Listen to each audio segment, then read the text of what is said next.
Ben. So Ben, come and join me on stage for a minute. Nothing scary is going to happen, but thanks for volunteering. Okay. He's put his makeup on. He's covered in baby food. That's better than makeup. So we all have difficult things to go through from time to time. So can we have my other prop, lads, gents? You're gonna enjoy this. It's not. Yeah, I believe that from you as well. Sorry, he's just threatening me. So I've brought with us today some of my old weights. Now, are you physically healthy at the moment? Bad knee.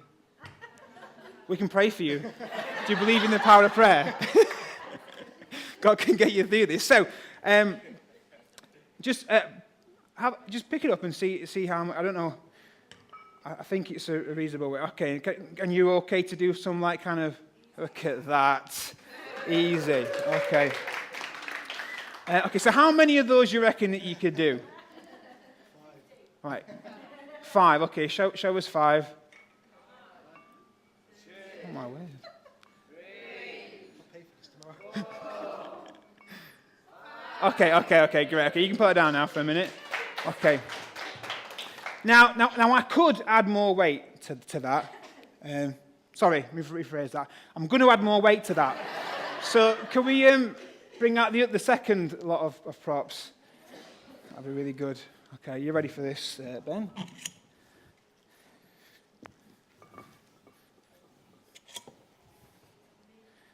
Okay, I think you got a bit crazy there.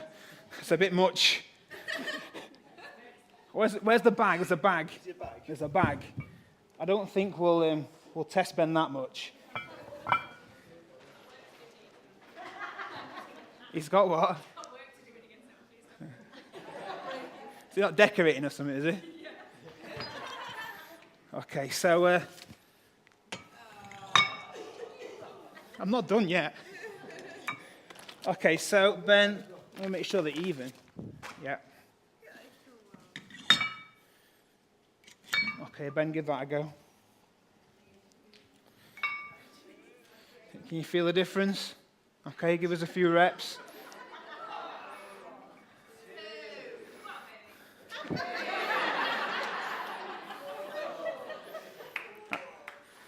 Okay, fantastic. Okay, so yeah, so I could add more weight to that, and yeah, I'm going to add more weight to that. So let's go 2 more. These weights, by the way, are actually heavier than they look. Actually heavier than they look. Okay, give it a go.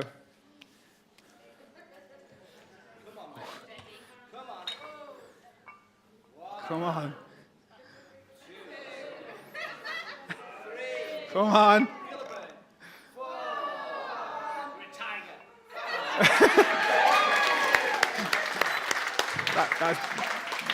That's one, all right. So Ben, just quickly, obviously there's a lot of weight on there, okay? 5 reps. You're doing 5 reps. I'm guessing you probably wouldn't feel very comfortable doing 100 reps in a row of that, right? Okay, but let me ask you a question. If you had the choice, would you, do you know what? I've got the mic here, I might as well use it for the sake of the recording. If you had the choice to do that 5 times like you just did then, or to take off a ton of weight but carry it around with you for a week, what would you choose? I'm going to go with the 5 times. The 5 times, right, okay. And that I would imagine is because even though it's a lot more weight, the fact it's over a short amount of time is easier. It feels easier than having to carry that weight around with you everywhere you go for a week. Yep. Right, okay, brilliant. You've proved my point. Fantastic. Could I have some helpers to get rid of this now? Could try and do it one arm. Look at that. They're just plastic. They're fake. All right. So the point I'm making is this, right? That often the most difficult thing is not actually the really difficult things that we go through. Actually, what sometimes is the most difficult is a build-up of smaller things, or sometimes it's something that you're carrying with you, but you're carrying it with you everywhere you go, right? And that's what this message is about, the testing of time. It's about those things that actually you think, I should be able to cope with this, but having been waiting for a year now, or waiting for 2 years, or some people were waiting for 10 years. Some people have been believing God for a miracle for decades. That's what this message is all about. And if you've ever had to pretend like everything is okay when it's not, you'll understand the pain involved in the testing of time. The psalmist knew this. Psalms 10 verse 1. Why, Lord? I mean, you may be able to relate to the psalmist in saying this from time to time. I know I certainly have. Why, Lord, do you stand far off? Why do you hide yourself in times of trouble? Psalm 6 and verses 2 to 3. Have mercy on me, God, Lord, for I am faint. Heal me, Lord, for my bones are in agony. My soul is in deep anguish. How long, Lord? How long? And I guess when I was writing this message, I was trying to write down very carefully how I should word it, as I try and often do. But to be perfectly honest with you, I just want to just share with you a little bit. Because I think I would honestly say that this is something that I have had to go through, and I think probably most people in this room would have said the same thing, really. I'm sure you've all kind of gone through stuff. And you all could probably testify or talk without even needing any notes. And if you like, that's where I kind of want to come from, that mentality. I want to tell you about an old man who came to church just last week. And, actually was brought to church. And this guy who lived down the road at number 303 knocked on our door after the prayer meeting finished, when we were praying on the Friday when we had the prayer and fasting week, and we had the prayer meetings here early in the morning. And I would imagine this younger guy needed to get to work. But this older guy had showed up at his house and said, look, I don't know where I am. I'm lost. I've been walking around, no idea where I've come from or where I'm going. I just can't seem to remember. And the only thing I can remember is the number 303. So I've come to your house because you're number 303. And this guy came to, and he explained it to us, and he said, look, I got to go, but is there any way the church could help? Yeah. So me and Leah jumped in the car with this older guy, and we just started driving around. And so we're driving down towards Darnell because he believed he was more that end. So we started driving down the road. Stopped at a house. It was number 303. Thought we'll try this house. It's on a main road. He seemed to think it was on a main road where he lived. Knocked on the door. A young guy came down in his pants. That was the last door I knocked on. Said to him very quickly, I don't think this is for you, and left very quickly. And we were just driving around, and ever so often he'd say, I remember that. But I don't know if you know Darnell that well, but there's loads of roads you can turn down which you can walk across. But there's often like bollards blocking the way for a car to get through. So we were driving round and round trying to get to different parts of Darnell and stuff. In the end, we were driving down this road and he went, that's it. That's my house. And so we walked up, knocked on the door, but he came up and had his key. Tried his key, it worked, he went in, his wife was there, where you been? And all that stuff, and he explained to him. And so we got him home in the end. And I guess that's what I want to communicate to you this morning. If you're going through a testing of time, God is going to get you home. And maybe you feel like you're wandering around, not really knowing what God's up to. And maybe you just have that one thing to hold on to, that 303. But God is going to get you home. My first point is this. Fighting when you can't fight. Yeah. Fighting when you can't fight. Okay, I need a volunteer for this as well. And the person I wanted is not here. So, okay, Dad, jump on up. Come on, jump up. It'll still work this way around. So, I don't know if you've ever seen jump on the stage, Dad. I don't know if you've ever seen cartoons like when you were growing up, and I don't think it's more like Looney Tunes type thing, but you might have seen sometimes where you have someone trying to fight something, and usually it's a smaller person. So I was hoping for someone else. That'll fill in the gap though. So you have a small. Imagine my dad's smaller than he is, okay, and he's like leaning against, trying to fight, and the other person's like got their hand on the head, so just leaning to my hand, and he's swinging, but his arms aren't big enough, right? His arms aren't long enough. That's it. That's all I wanted. That's it. That's your 15 seconds of fame, Dad, yeah. So, that's how we can sometimes feel. Because we do everything we possibly can do to win the fight that we're in. And when we've done everything we can possibly do, and we still haven't won, what do? You know, do you just stand there swinging your arms around, not actually able to make an impact on the issue that you're trying to get yourself through? So how do you fight when you can't fight? That old man was just walking around aimlessly for hours, he told us, not knowing what was the best way to go to get him where he needed to be. And that's how it can feel like when you're going through a test in a time, that there's like an aimlessness to what you're doing. You feel like you're wasting your time. You feel like you're just sitting around saying, God, this is just a waste. I'm being wasted. My time's being wasted. I want to get on and do what you want me to do, but I'm facing this issue or I've got this blockage. We can feel like we're adrift and we're biding time. You see, I genuinely believe this, that at the heart of every single person, there is a desire to make a difference. Yeah.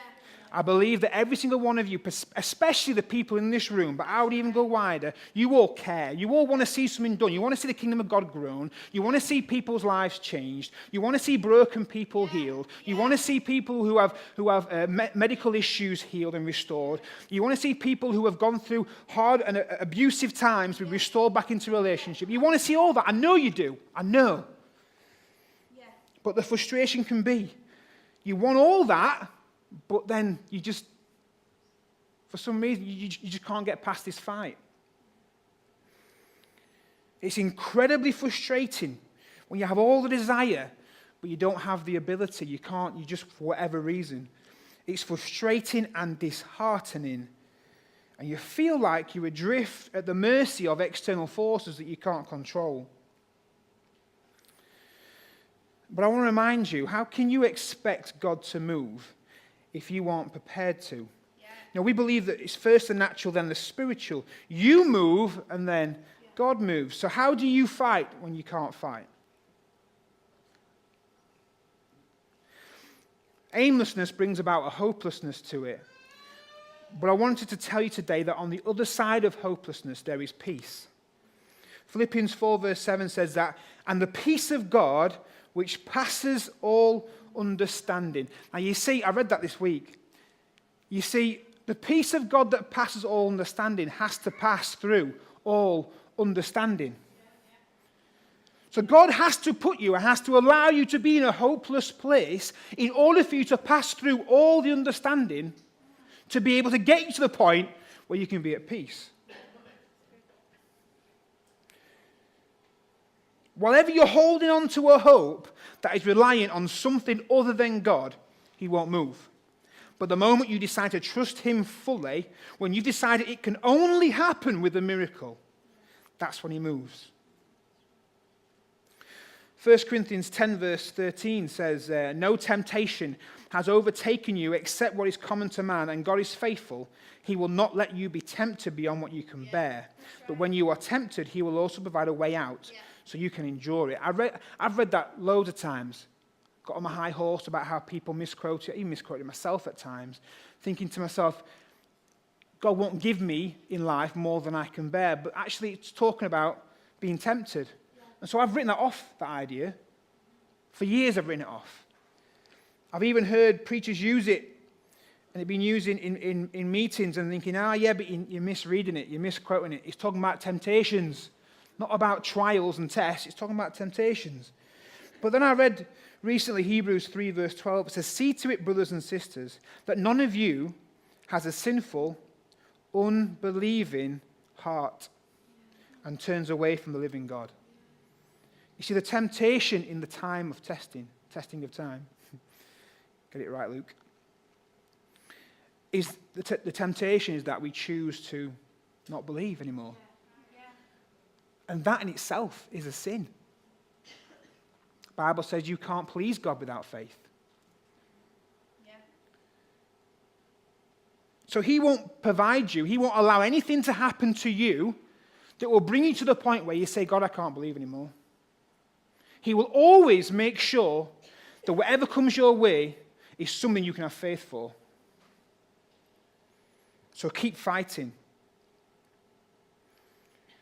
Even time where you feel is wasted time isn't wasted time in God's eyes. Did you know that even if you are doing nothing, you can rest? I was chatting through with one of the gym instructors where I go about my routine. And I was like, I'd be here 7 days if I could. I was trying to big myself up. I'd be here 7 days. And he's like, no. So I can make 6, I can't make 7. Because of church. I thought it might lead into a conversation. So I'll be here 7 days if I could. He's like, no. You need to take off the weekend. So come 5 days and take the weekend off. I'm like, no, I'm okay, I can do it. I'm fine. I'll keep going. I'm going to do it. He's like, no. You don't understand. You grow whilst you sleep. Yeah, it's true. He says, if you're not sleeping right, you will not put on muscle. He said, it's actually, if you are choosing to just keep working your body will eat itself. You have to stop. You have to allow your body to fill in the gaps to grow. So even in a testing time where you feel like you're going nowhere, you're not. You're resting. You're growing. You're still allowing God to work on your heart, to grow you in that time. So what are we going to do in this time? How are we going to fight? Well, we're going to take time to rest. We're not going to allow time to be wasted. We're not going to allow the enemy, even for a minute, to think he's broken us. We're going to use our time wisely. What can we do? We're going to serve in church. We're going to be a good witness to our friends who don't know Jesus. We're going to gather Christian friends around us that's good for us. Not just the ones that understand your pain, but the ones that understand your victory. We're going to build ourselves up. We're going to grow ourselves. We're going to continue to fight. Even when we can't fight, we're going to keep on fighting. That's how you fight when you can't fight. Secondly, seeing when you can't see. When I was a teenager, in the youth ministry that is here, like years and years ago, we used to have downstairs in the basement area, which is now used for kids' church and food bank. And before that, it was a preschool, sorry. And then before that, it was just like the basement of church. It was used for whatever, and it was used a lot for youth stuff. So there was pool tables down there, and there was a pinball machine, and all this type of stuff. And we used to play a game down there called Smee. Right? Andy, you remember, don't you? And can't play it now because we get done by like the health and safety police. But back then, it was okay to do because nobody cared if you got hurt. So the idea of the game is this, right? All the lights are off. Somebody goes and hides, and you turn the lights off, right? And you walk around, and you look for this person. And as you're walking around, you say, if you just sense that something's there, if someone's there, you just say, "Smee," like it's me, Smee. And if that person says, "It's me," back, it means they're not the person you're looking for. But if the person doesn't say anything, it means that they're the person you're looking for. So the idea is then you go and hide with them. And the idea of the game is to not be the last person walking around saying "Smee" to yourself. Yeah. Terrifying, but fun. Now just bear that in mind for a minute. We'll come back to that idea in a minute.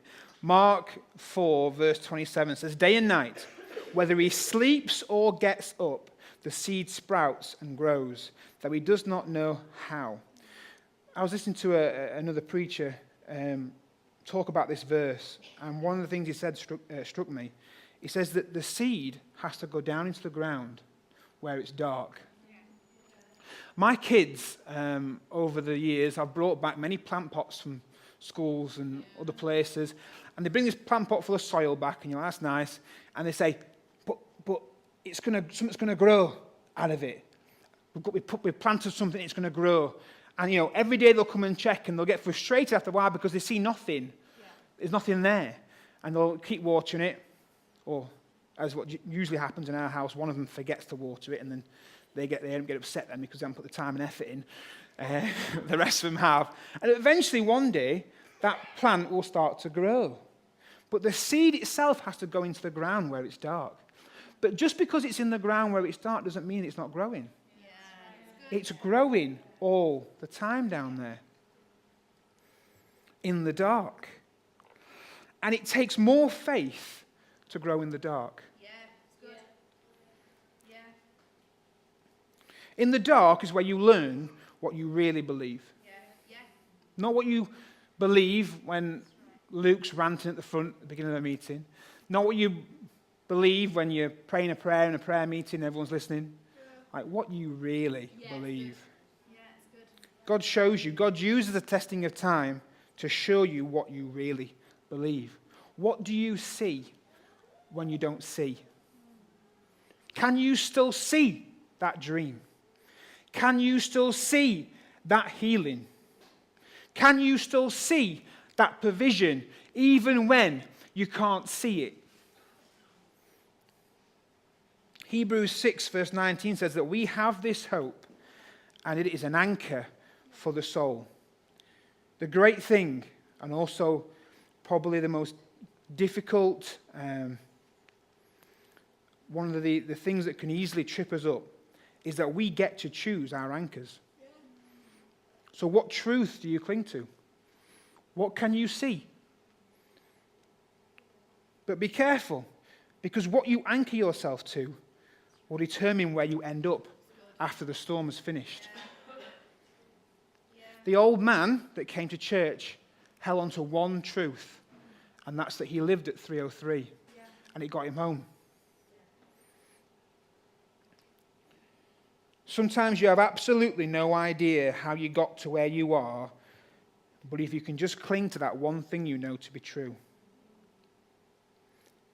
He is our hope. Psalm 25 verse 5 says, "Guide me in your truth and teach me, for you are God my Savior, and my hope is in you all day long." 2 Corinthians 4 verse 16 to 18 says, "Therefore we do not lose heart.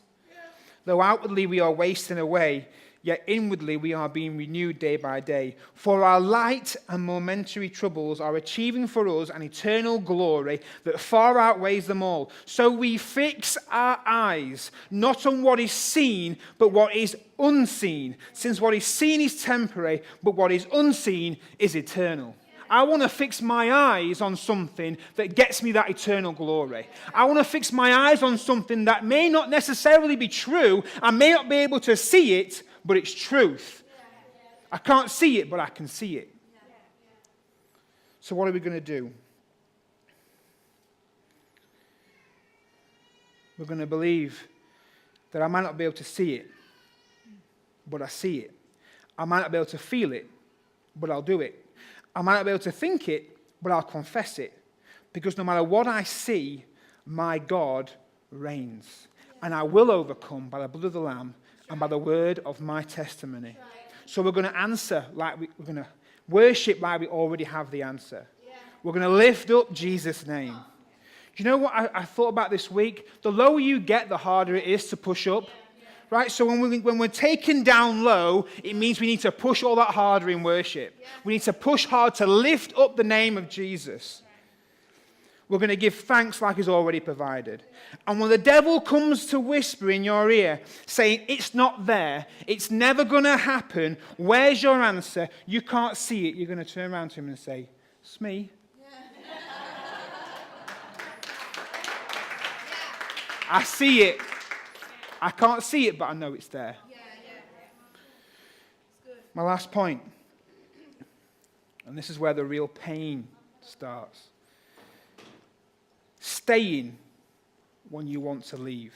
Yeah, come on. Sometimes one of the hardest things is not running away. Yeah, come on. I've told you these illustrations before, I'm sure I have.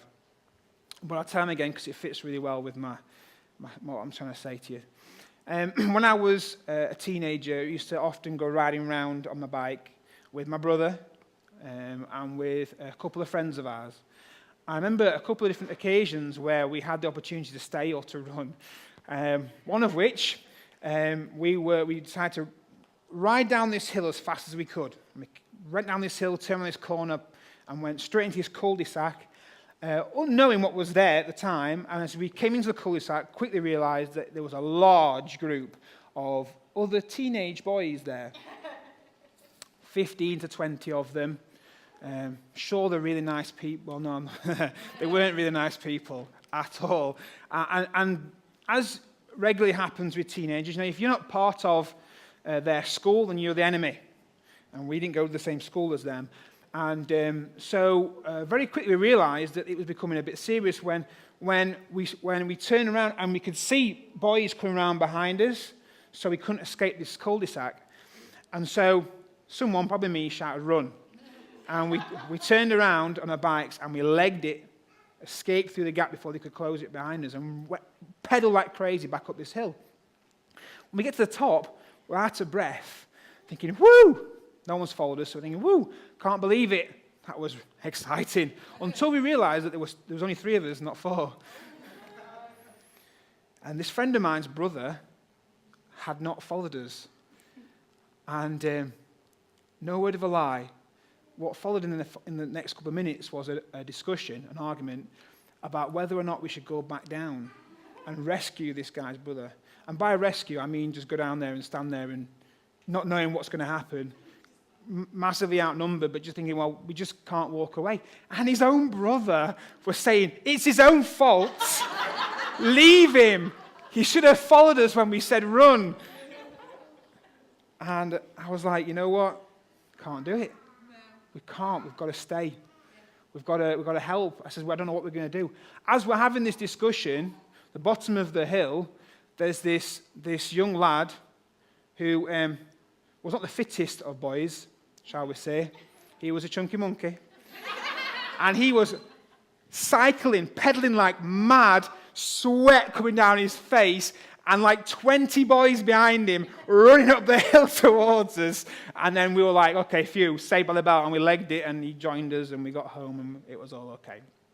Another time, same friends, we were cutting across the top of the local fields, and there was a park at the bottom as there is now. Things have changed slightly, but it was at the park roughly in the same place. And as we're walking across it, the idea was we were going back to my house. And again, there was me, James, and these 2 lads with us. My bike had a flat tyre, and we're walking across this field, and as we're walking across, we can see another large group of boys, maybe even the same ones, I don't know. This is a long time afterwards. And these 2 friends of mine said, "I want to go to the park. I want to go play on the swings and whatever." And I'm like, "What? That's not a good idea." And he's like, No. I want to. I said, no, come on. The plan was to go back to my house. You've only changed the plan because you want to make a point, that you want to go down there and act all tough. And they're like, no. I want to go down. Why shouldn't we go down? I said, because if we go down, there will be trouble. And I said, well, I'm going down because I'm not like those guys like tell us we can't come to the park. I was like, whatever, I'm not. So me and James, we kind of we carried on walking towards the top of the park.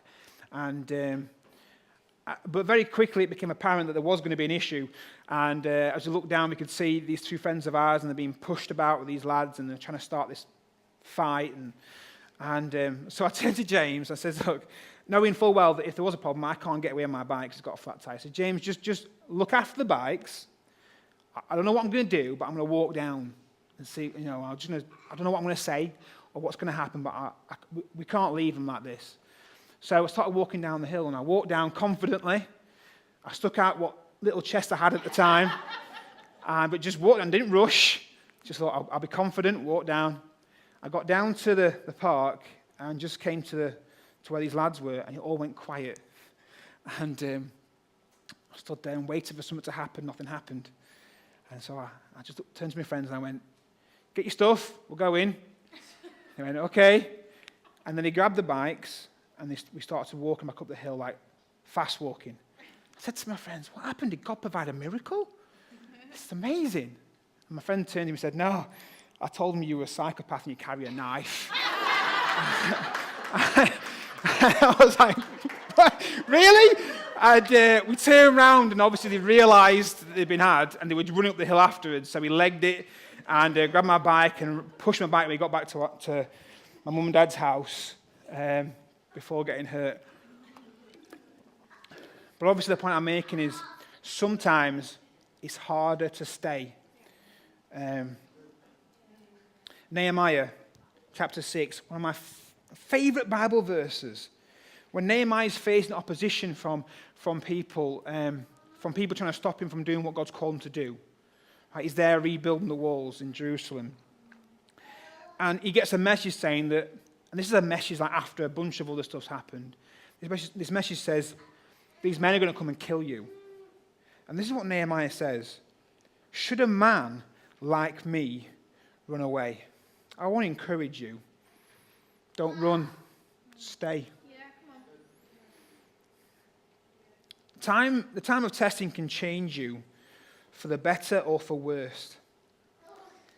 So many people I know, and I include myself on this, whilst going through a testing of time, have allowed it to change them, and I don't mean for the better. There's people I can think of that I can see it in the face. I can see it in the conversations that we've had. I don't mean that they've grown through it, I mean they've shrank.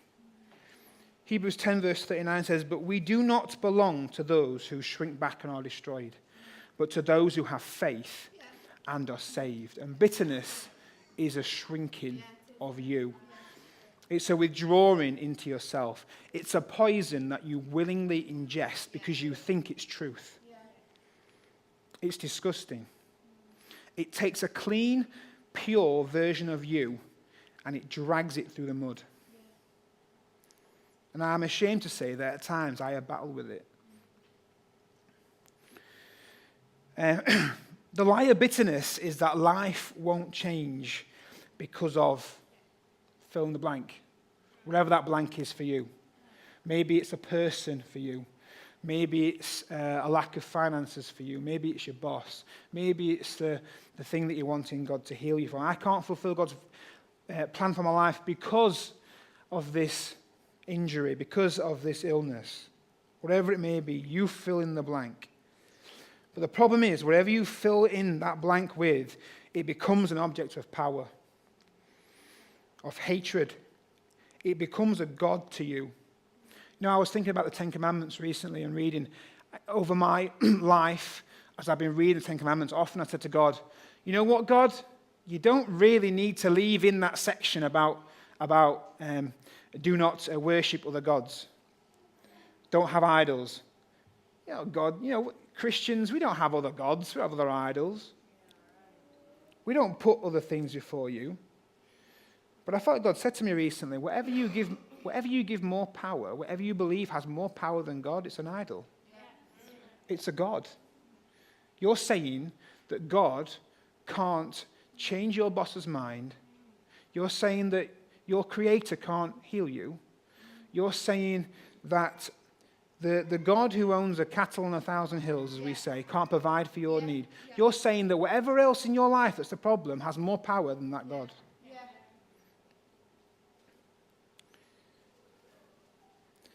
So if what I've just said is reversed, if God does have the power to meet your need, then there's no need to be bitter, because it means that everything that's happening to you is in God's plan. If God is in control, then how can we be bitter? Because we know, Romans 8:28, that in all things God works for the good for those who love him and who have been called according to his purpose. People leave churches because they're bitter. I'm not saying if you ever left the church or you're going to leave this church, or I'm not saying you're bitter, right? But I'm just saying that people leave churches because they're bitter. I would probably even say more often than not, actually. Yeah, absolutely. People leave marriages because they're bitter. Yeah. People leave jobs because they're bitter. Stay. Try it sometime. Stay when you want to leave and see what God will do. Come on. Just turn with me in 2 Samuel 23. There's a couple of guys in here, a couple of David's mighty men, who really illustrate this point. We'll go from verse 9. So 2 Samuel 23, verse 9. It says, next to him was Eleazar, son of Dodai the Arhoite. As one of the three mighty men, he was with David when they taunted the Philistines gathered at Pas Dammim for battle. Then the men of Israel retreated, but he stood his ground and struck down the Philistines till his hand grew tired and froze to the sword. The Lord brought about a great victory that day, and the troops returned to Eleazar, but only to strip the dead. Next to him was Shammah, son of Agi, the Haraite. When the Philistines banded together at a place where there was a field full of lentils, Israel's troops fled from them. But Shammah took his stand in the middle of the field.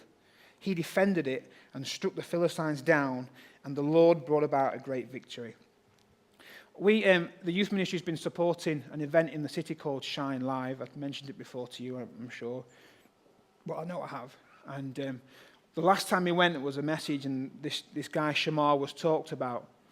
And I never really thought about it to this degree, although I've really loved those stories. But the guy who was preaching explained that this guy Shammah, I don't think it's quite as happened quite the way it's written. I'm sure that as everyone else retreating, that Shammah probably turned and started to run with them, kind of going with the flow. But at some point, as he's running away, he realized, I've got to stay. I've got to stand. I've got to fight. I can't leave. And his choice to do that, even when no one else was what brought about God's great victory that day. Stay. Stand.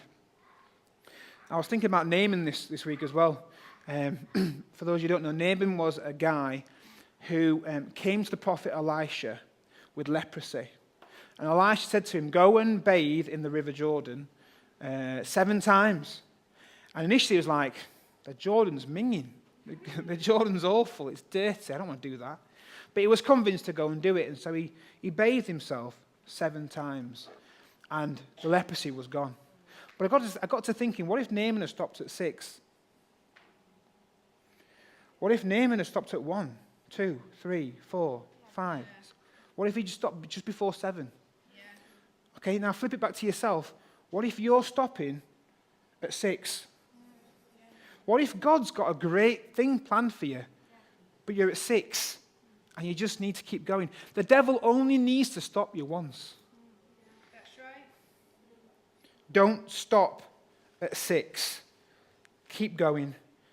Stand. Good. So just to wrap things up, keep fighting, because even waiting time is useful time. It's growing time. Keep seeing what you can't see yet, because one day, if you will keep your hope in him, you will see it. Keep being you. Don't allow the enemy to change you, rob you, make you a bitter, twisted version of yourself, because the devil can't beat you if you take your stand. You stand to your feet while we just finish in prayer. I want to read you one more thing before I do. And we're going to sing a song to finish. But during the song, I'm going to get back up again. We're going to pray for some people. I believe there's people here today. As usual, as always, there's people here with miracles that they're waiting for. There may be people here at number 6 and they're just wanting to jack it all in and say, God, enough's enough. I just can't see it anymore. I just can't keep fighting anymore. Maybe you're here today and you have allowed yourself to become bitter. for your own sake, please stop believing the lies. And put your trust back in God. Keep your hope in Him. Anchor yourself to Him and believe Him. So we're going to pray for those of you who are just need to be reminded even that God is still in it. He's still in your fight. He's still in your battle. He's still in your life. He's still there. He's still urging you on. He's still encouraging you on. He's still believing in you. Even when you don't believe in yourself or don't believe in Him, He still believes in you. I want to pray for you this morning if you need a touch for Him. But before we could get into this worship and have that time of prayer, Psalm 121. I lift my eyes to the mountains. Where does my help come from? My help comes from the Lord, the maker of heaven and earth. And He will not let your foot slip. And He who watches over you will not slumber. And indeed, He who watches over Israel will neither slumber nor sleep. The Lord watches over you. The Lord is your shade at your right hand. The sun will not harm you by day, nor the moon by night. The Lord will keep you from all harm. He will watch over your life. The Lord will watch over your coming and going both now and forevermore.